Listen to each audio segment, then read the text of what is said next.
My name is Riley. Today I'm going to be explaining to my client the keto diet and its effects on liver glycogen stores. So, the keto diet is a really low carb diet, so your source of glycogen is you're just not going to be eating as much of it. For this reason, your liver goes from not having as many glycogen stores, just not as much, and it has a really hard time maintaining as well as refilling that. So it goes from turning carbs into glycogen, into fat, into ketones. So you'll be doing that instead, using your fat to make energy. So with that, switching those energy systems puts a lot of stress on your liver, which might create cortisol and some other effects that it might make. You're going to be, first of all, just not as energized, so some fatigue. People usually feel that with the keto diet. Glycogen actually binds to water within the liver, and so with less glycogen, less water is held in the liver, and so you're probably going to become dehydrated as well. Not having as high of glycogen stores within the liver means that less glycogen is going to be flowing around the bloodstream, and so you're probably going to become hypoglycemic. And yeah, so with that, like all that comes into play. Glycogen is your main store, is your main storage of energy for high intensity workouts. So like an application would be if you wanted to go run a 5K, maybe in 2 months, and start the keto diet as well as training now. Because like you're not going to have as many glycogen stores, which is the main form of energy for high intensity workouts, you're not going to be able to run as fast once you get there, just because you've been going, like if you were to start it now for that 5K, you've been going 2 months on low glycogen stores, so you're pretty much going to have nothing left. And so with that, athletes, anybody doing high intensity workouts should be eating small amounts of carbs. It's pretty much called a targeted ketogenic diet rather than just a full keto diet. So they eat like a small amount of carbs, maybe it's some fruit, a small serving of like rice, some clean carbs with every meal. That way they keep those stores up and they're able to do the workouts that they want to do.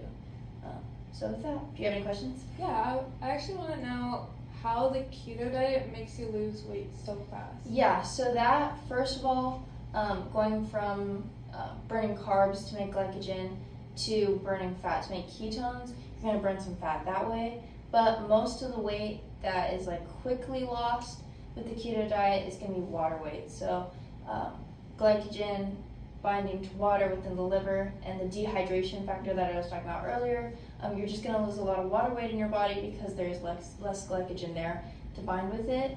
And so that's also why any weight that's lost within the keto diet not only is quickly lost, but quickly regained, because water weight is just drink a glass of water. Right. It'll come back. So yeah, it's quickly lost and quickly gained for that matter. So yeah. And then my second question is, you kind of touched on this, but who would you not recommend the keto diet for? Yeah, so for the athletes that are doing high intensity workouts, might not be the best option because those glycogen stores are a really good source of energy for exercise. But it's also the stress on your liver that the keto diet causes. So anybody with liver disease in the past, or like might be more susceptible to it, probably shouldn't do it. Anybody who's diabetic, pre-diabetic, they shouldn't do it because of the hypoglycemia factor of it. So it's really anybody who has like a touchy liver, a touchy blood sugar, shouldn't be doing a keto diet because you are fluctuating it lower than normal. And then anybody who is training at a higher intensity should be eating more carbs than what the keto diet allows. So, yeah, perfect. My name is Sofia, and I'm going to be educating my client on the difference between muscle and liver glycogen. So glycogen is basically the stored version of glucose in our body, and it is stored in two places, such as the liver and the muscles, and both are important, but both act different in terms of our energy and our performance. So our muscle glycogen is stored right in our muscle cells. So during high intensity exercises such as sprinting, lifting weights, our muscle is going to be using that muscle glycogen to power our movements. It's going to be a quick source of that energy. And one thing about muscle glycogen is that it is localized, meaning that muscle glycogen, when you're using that for, say, a squat, you can't use that same glycogen stored energy for your bicep to do a bicep curl. So, and then moving on to our liver glycogen, which is a little bit different. Its main job is to sustain our blood sugar levels. So when our blood sugar is very low, such as, between meals or overnight when you are eating for a long period of time, those levels will decrease or deplete, meaning our liver glycogen is going to break down that glycogen within itself to produce glycogen to release into the bloodstream.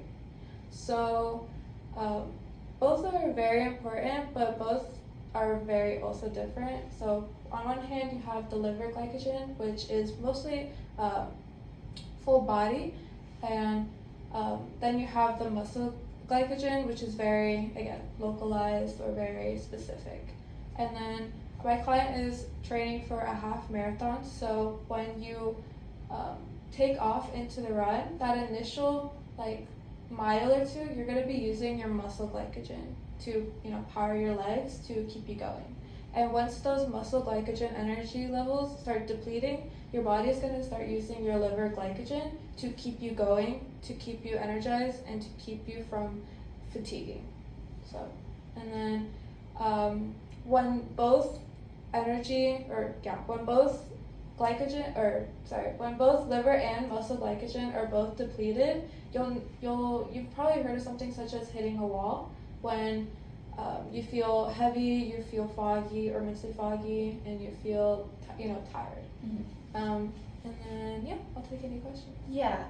So first, why can't muscle share its glycogen with the rest of the body? Yeah. So muscle actually doesn't have the enzyme to break down glycogen and produce glucose to release out of the muscle cell, meaning that once that muscle glucose is turned into glucose, it's locked and only for that muscle to use.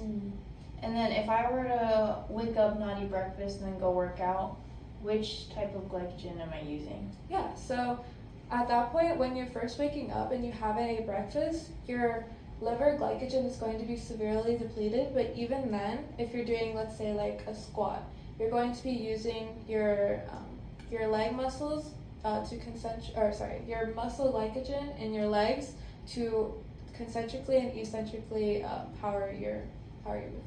Perfect.